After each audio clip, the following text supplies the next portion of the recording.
Good morning, everyone. Today is 19th of July, and we are discussing The Hindu. There are no important news on these pages. The next important news is from editorial. In the editorial, dot writer Arun. In the editorials, the first topic is discussing about a new idea of intergenerational justice.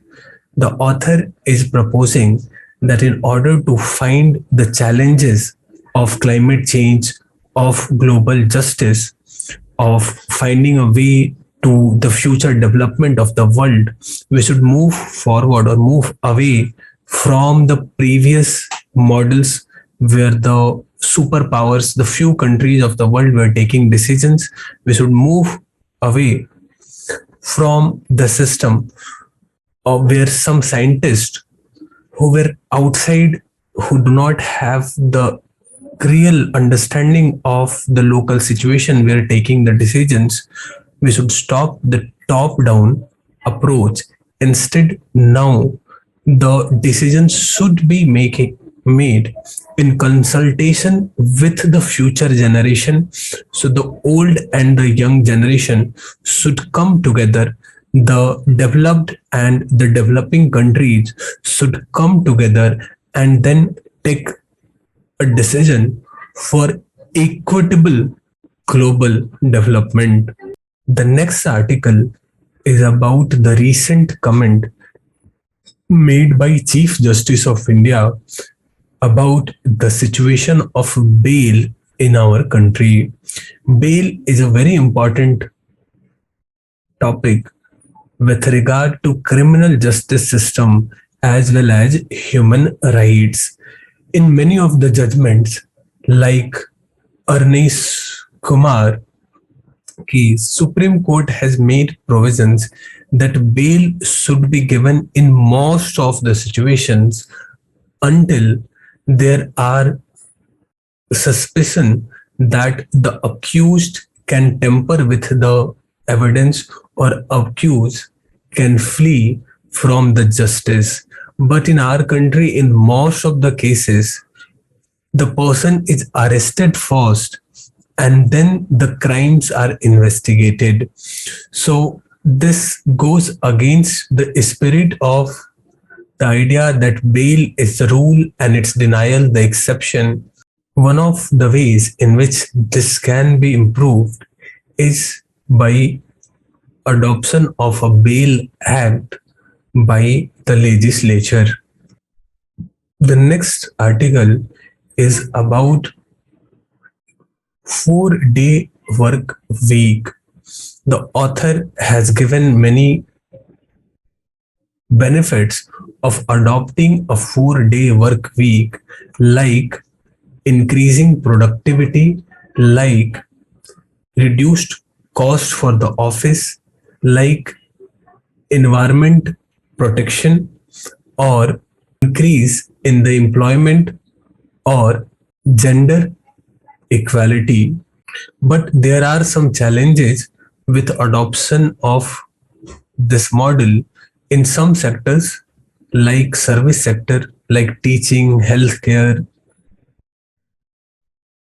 This 4-day work week model may not be applicable.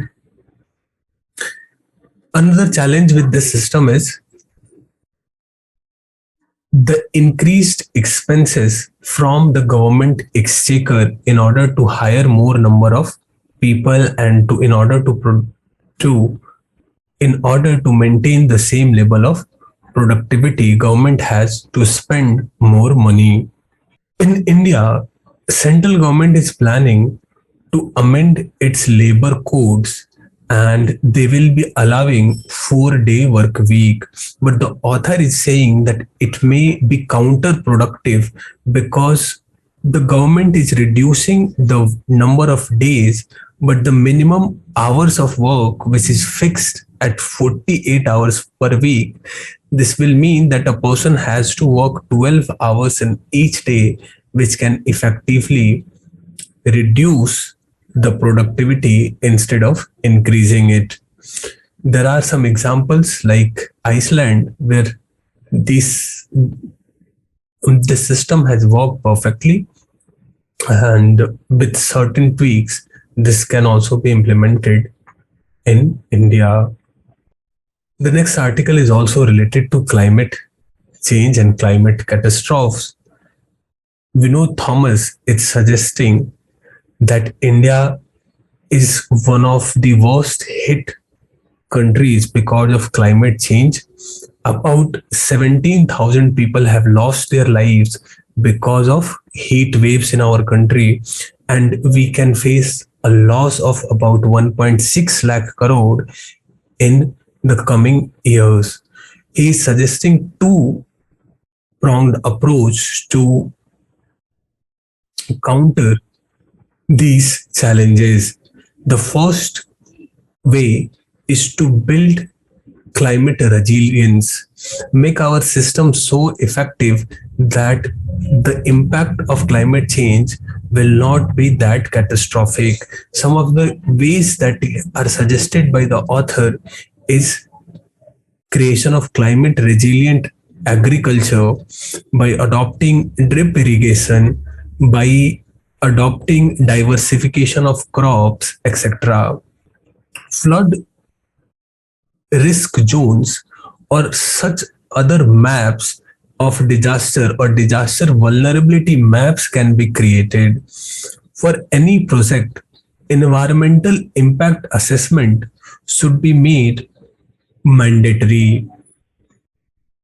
And he's also suggesting creation of round shaped houses or other such houses which are flood or cyclone resilient. The second approach, while we are